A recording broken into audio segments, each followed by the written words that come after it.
Ladies and gentlemen, hope you have all had a fantastic day.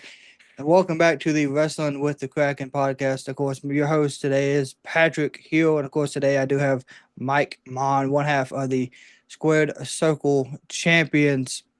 How has your day been, Mike? It's been pretty good. How you doing, Patrick? I'm doing pretty well. I want to let you know, of course, you are actually my first wrestler that I've had the opportunity to sit down with and speak to.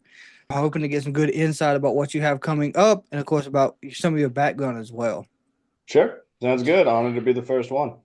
So, my first question for you is what really inspired you to become a professional wrestler, and was there a particular moment that sparked your passion for that business? Yeah, so I mean, I think I'm like most people where I grew up watching pro wrestling multiple times every week. That was really during the height of John Cena and Randy Orton's big rivalry. So I Okay. mean, watching those two of the best of that generation for sure. And then I'd always been an athlete growing up as well. I was a big amateur wrestler. I played rugby for close to 20 years before I even got into the wrestling business. Um, I had a little injury when I was in college at East Carolina that stopped my rugby career. So I was just kind of back in Charlotte and I wasn't really doing anything productive, really. Like I was still working, I was still going to school, but I decided that I really needed to have a sport back in my life. And I'd always been a fan of pro wrestling. I found out that George South had a school not too far from where I was staying. So I decided I was going to give it a shot. And now I'm here 6 years later. 6 years. And Yep. throughout those 6 years, has there been moments that has been highlights for your career? Yeah, I think being probably the biggest moment for me was being the semi-main event under the Hardy Boys when they came to Clover, South Carolina. Oh, So wow. wrestling in front of, I think the official number was like 1,800 people. That was pretty cool. As the champion for Patriotic Wrestling Federation back when that still existed, that was probably the biggest highlight so far. Okay, yeah, especially the Hardys have been a big influence for tag team wrestling since, the late 90s, early 2000s. I know that was something huge. Yeah, that was awesome. Yeah, Having grown up watching those guys on TV, it was really cool to be on the same like match card as they were. yeah, absolutely. When it comes, when it comes to tag team wrestling, they're the ones that really set the bar for that. And in my opinion, Yeah, they really changed how tag teams can be. I'm a little bit more partial to like the Midnight Express, Rock and Roll Express. I was a big fan of Dick Slater and Buzz Sawyer. So I okay. mean, but yeah, the Hardy Boys, especially for that generation of wrestlers, they changed what tag team wrestling could be. Yeah, absolutely. So of course, with the Hardys, was there any other influences inside the wrestling that made you want to pursue it? Yeah, I was a really big Randy Orton fan when I was growing up. I really liked him as a heel, him against Cena, him against everybody, kind of in that earlier 2000s WWE. As I actually got into the business, I started to watch more Terry Funk, a lot more Buzz Sawyer, and really Buddy Landell has been a pretty big influence on my career, especially when I was first starting out. Um, and then George South, especially because he trained me. I still talk to him at least a couple times a week. So yeah, I think all those types of guys, they really changed how I viewed wrestling, both Yep. as a sport and a business. So I think all those guys had a big impact on me. Okay. Yeah, because you said George South was the one that the academy you started at, correct? Yeah, he would beat. So that was back when like the main guys that were going there, the Allens were going through there at that time. Lucky Ali, who's now Saquon Sugars in the WWE, Mm-hmm. Savannah Evans, who's with Impact, Darius Lockhart. So you're just surrounded by all of these really great wrestlers, and you're just getting, especially at the start, beaten up several Yeah. times every week, and then you start to catch on eventually. Yeah. It's it makes a lot of sense, getting that experience with people who are, going through it, who've been there for a while. It really does help. Yeah. So I know you spoke about Randy and John Cena, watching them grow up. So you basically you started watching wrestling, I would assume, during like the PG and the Ruthless Aggression era, correct? Yeah, I guess Ruthless Aggression era would have been really kind of like the start, and then through the PG era for sure. Was there any like particular matches per se that stuck out to you? I know with Randy and John Cena, there was a Sure. ton of them, but I remember Shawn Michaels and John Cena going for an hour. What was that on Raw? it was built up like a WrestleMania main event was how JR and King talked about it. And I remember Flair's last match against Shawn Michaels. That one always stuck out to me, especially being from Charlotte Hmm. and Ric Flair claiming Charlotte is his hometown now. That really stuck out. Um, what other matches was I really into? Honestly, probably one of the feuds that I really enjoyed the most was Chuck Palumbo and Jimmy Wang Yang. I just remember them being so much fun to Yeah, that watch, way. especially because it was mostly them on SmackDown, Yep. because that was definitely the B tier show at that point. But they put so much into it that I always really enjoyed those two guys a lot too. Yeah, and I think is Jimmy Wang Yang still doing wrestling? I think he actually has a school opened up now, maybe down in Georgia. I can't remember what it's called. But yeah, I think he's back to actually training people how to wrestle. I don't know how much he's working anymore, but Yeah, I remember Jimmy Wang Yang. I remember watching Paul London and his yeah, tag team partner on SmackDown. They ran the tag division when I was growing up on SmackDown for a yeah. while. I remember CM Punk being the renewed ECW champion. That was always really cool. Um, I think I remember more moments like that rather than the matches. I mean, apart from John Cena and Shawn Michaels going an hour, Flair's last match. Yeah, Yeah, I would say that. yeah. I mean, those are great moments, especially key moments for me as well.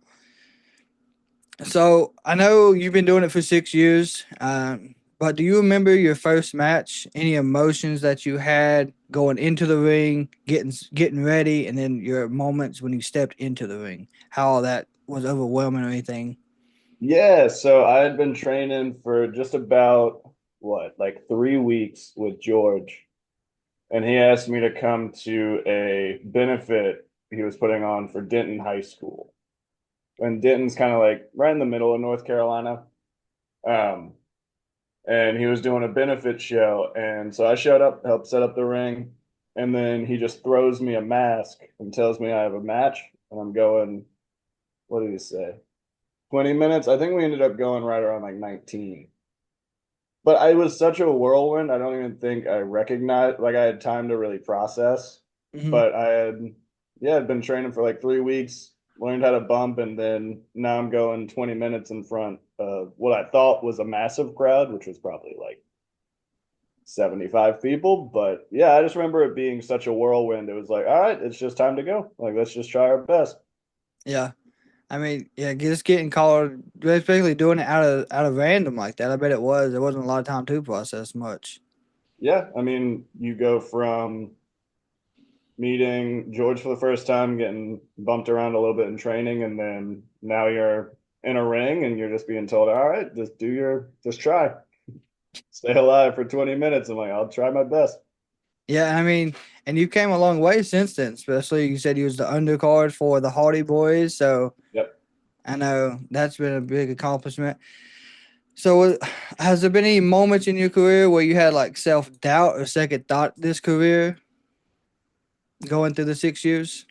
In the wrestling ring, no. There's definitely been times on the road when I've asked myself why I'm doing what I'm doing. I remember one time I was driving from Loyal, Kentucky, which is a small little mining town, Hmm. and I had to drive down to Greenville, South Carolina. And I left Loyal probably like 11 o'clock at night. And so I'm going over the mountains, and it's probably early May. And out of nowhere, there's a giant blizzard comes through. So like I go over a hill, and there's just 3 inches of snow already on the ground on the highway. People are veering and hitting the actual barriers on the side. So now it's 1 a.m. and I'm having to drive 20 miles an hour on 26 down to Greenville. Yeah. So that 4 hour trip turned into 6.5. Mm-hmm. And then I had to be, so I finally get into Greenville, South Carolina, right around like 3 or 4 in the morning. And I have to be up at 9 to go work out at another wrestling school. So I definitely questioned my life path at that point, but nothing in the ring, I don't think. I always just go out there and have fun, and usually everything works out. Oh yeah. Yeah, driving through that any type of severe weather, especially when you got to travel yourself, Yeah. and I know that was a little chaos. Had to have been at least. Well, I was Um, just mad because it was like late spring and it's just a freak snowstorm out of nowhere. yeah. I guess the mountains get snow different than here in like the rural part of North Carolina would. Yeah, for sure. So how do you balance your wrestling career with your personal life? And then of course, do you have any hobbies outside of the wrestling ring? And do you how would you keep the two separate per se? You've Um, got time off. I think balance wise, it's really difficult because if you want to make it in wrestling, you have to be there, right? You Hmm. can't have a match when you're not in the building. So I remember even parts of this last year where you work all day Friday, then you drive 2 or 3 hours, go wrestle, get home at 2 or 3 in the morning, wake up, go to work again, go wrestle again Saturday night, do the same thing Sunday. Um, Really, I mean, the balance is you just kind of get used to not sleeping a whole lot. But separating personal life and wrestling, it's not terribly hard. I mean, you just gotta kind of constantly remind yourself that I'm wrestling 3 or 4 nights a week. I need to make sure all the other people in my life that are not other wrestlers also know that I'm there and I'm present. Um, so really, it's just you don't get a lot of personal time, especially if you want to prioritize family and wrestling. Hmm. Um, but it's all for the goal of having a good home life, but also being at wrestling. I mean, it's the balance just kind of sucks, to be totally honest with you. But it's what Yeah, you get when you want to do this. yeah. So it's kind of in per se like a any other profession that you want to do.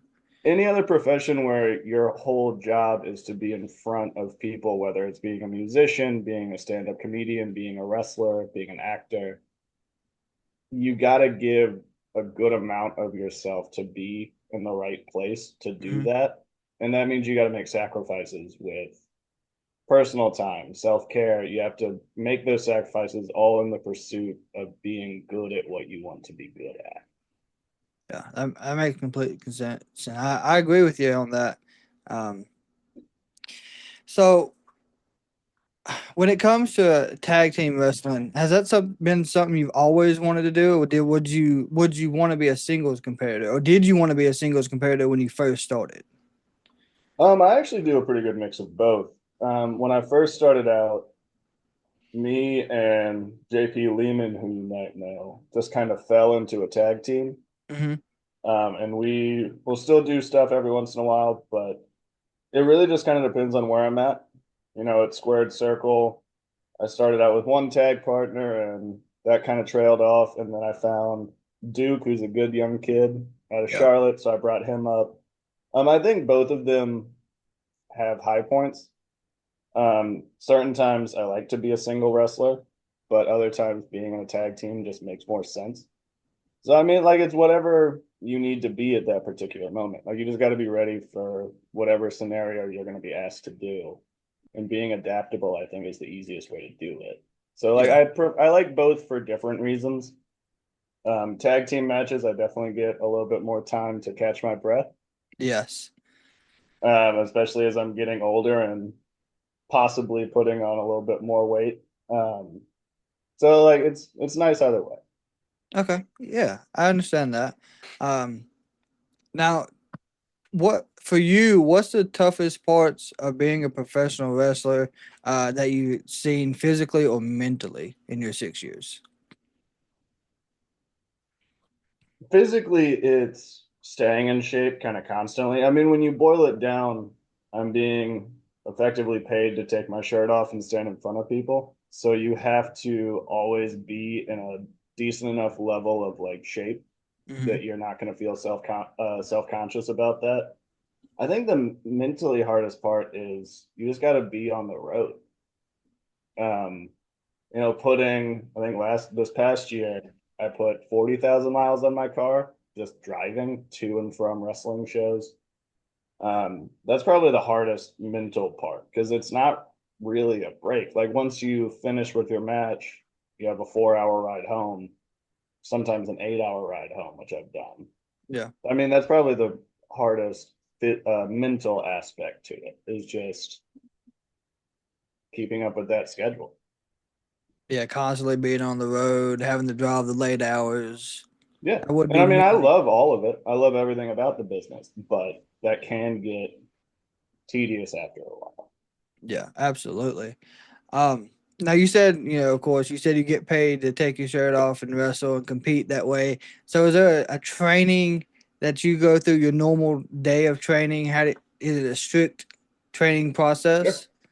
So I actually adapted my kind of workout regimen. I'm a little bit more focused towards powerlifting at this moment. Okay. Um, but I'm usually weight training at least 4 or 5 days a week, doing cardio at least 2 or 3 times per week, and on top of other wrestling training that I'm doing that's more specific. I mean, it's just kind of every day you're doing something to keep you physically fit. For me, that looks a lot more like heavy weightlifting and kind of short burst cardio. For other guys, I know it's mainly cardio with not a whole ton of weightlifting. Um, but I mean, it just kind of depends. So as I've tried to move my wrestling style, I guess you would say, into more power things, more hard hitting, more realistic. I've definitely changed up my workout regimen to have that same look that I try and give off with my wrestling moves and aspects of it. Okay. Yeah, because I mean, there's some people I could see. You said that they focus more on cardio rather than muscle building to keep that. I guess the wrestling style. Which Yeah. And I'm not coming off the top rope very often. yeah, So I don't really need to be as lean as a lot of guys, but like you still need to be in shape to be able to wrestle for upwards of an hour if that's what happens. yeah, and that's like at the Square Circle Champions this past weekend. I think it might have been your finisher. Yet again, I'm not exactly sure. It's kind of like you had him on your shoulders, set him up for look like a Samoan drop, and cut it. And moved it into a cutter.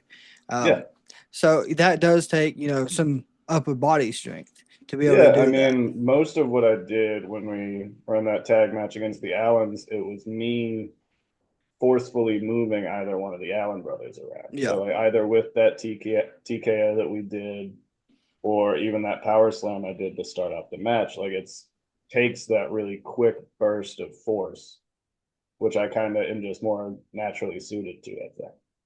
yeah. So I know you said you don't get a lot of time. You're on the road a lot. So do you try to keep your social media kayfabe as for the wrestler, or do you try to stay same on social media as you are out in just if you were seen out in regular day? Basically, all my social media is dedicated to wrestling. I think if anybody wants to know like more personal stuff about me, then they're probably already in my life and probably Okay. already know more of that. So that's Yeah. kind of how I view it. Okay. Yeah. I understand that. So I know we talked a little bit about some of the moments that you have had, of course, like with the Hardys, but is there anything else that's memorable about your career? A win, a backstage moment, an experience with a fan that you had that really just has stuck with you in the 6 years? Yeah. One time when they were doing the WWE Hidden Treasures show, do you remember that? I think I do, vaguely, Yeah. yes. They had brought Sergeant Slaughter to Charlotte, and so they were shooting some of the episode at George's training school. Hmm. And it was really cool because then Sarge actually stayed behind and watched George training with, like, I think it was me and Lucky Ali or Saquon, excuse me. Um, and Sarge pulled me to the side and said that he really liked a lot of the stuff I was doing. He said the same thing to Lucky. That was really cool. A guy of that status actually watching you and liking what you were doing was really, really nice. And I think about that pretty often. Oh yeah, especially with Sergeant Slaughter. He's been doing it for such a long time, and to speak with you and say that, I know that was a confidence boost. Yeah, I mean, just going out of his way to say that was really cool. Yeah. So in your 6 years of doing wrestling, um, has has the industry changed for you in those 6 years? Has there been improvements? And what do you think like the future holds for wrestling, in your opinion? I think the future, especially for like the North Carolina independents, looks really bright. I don't wrestle in North Carolina super often, because when I was first coming up, you would go to different promotions around North Carolina, and it would be the same guys every time. Hmm. It would be the same people. They've been there for years. They don't really wrestle anywhere else, and you just kind of get stagnant. So I had actually made a really concerted effort to break out of North Carolina. Like mainly, I wrestle in West Virginia, Kentucky, Tennessee, um, some in Georgia, some in South Carolina. But I'm really happy with how things are looking here in North Carolina now. You see a lot of young guys coming up. They're really hungry. They want to be successful. They train really hard. They show up professionally. They want to be better than they were the last time. So I think it looks really bright. I like that that change has happened. But I think any new generation coming in will have that effect on the business too. Yeah. Because I mean, the younger generation coming in, you can see they're enthusiastic about being there and wanting to do it, so it can make it grow into big something bigger. Yeah, and I think a lot of guys that maybe started off not being trained very well in pro wrestling were really coachable and now are doing the things the correct way. Like Justin Kindred, for example, he started out with not great training and he's really worked hard and he's become a really good pro. Same thing with the Allen boys. Duke is on that same trajectory. So I think it's looking up and I'm excited to see where it goes. Yeah, training has a lot to do with it. Getting the correct training, I would say, would be a big thing for that. Yeah. So, if you had advice for anyone that was wanting to pursue wrestling or get into the business themselves, someone that's been there for 6 years, you've traveled, like you said, 40,000 miles. What would any advice you would have? Um, I guess my best advice would be take the business seriously, but don't take yourself too seriously. Take the business seriously by protecting it, by showing up, by putting your best effort out for matches. Because every time you go to a match, there's fans that have paid to be there. Hmm. So take it seriously in that respect, but don't take yourself so seriously that you're not coachable anymore. Listen to what all the veterans have to say to you. Take their information, make it work for you. Um, and don't get locked into this is who I'm going to be, this is how I'm going to be presented, because that's not always how it works. So, yeah, take the business seriously, but don't take yourself that seriously, and you'll have a good career. I mean, that's excellent advice, honestly, in my opinion. Because if it was something I would want to hear at a young age, wanting to get into it, that'd be something that Yeah. would set with me and be like, this is what I need to focus on. So what I guess where do you see yourself in 5 to 10 years inside the wrestling business? What is something you In 10 years, I hope to still be in the ring. Um, Shoot, that would be 38 years old. That'd be crazy. Um, yeah, I hope that I'm still enjoying it. I hope that I still get to be out on the road. I hope I still get to be making towns, um, setting up, tearing down rings, and having fun matches with guys I enjoy. absolutely? I mean, you never know what can happen in between now and then. So there's always a possibility of that.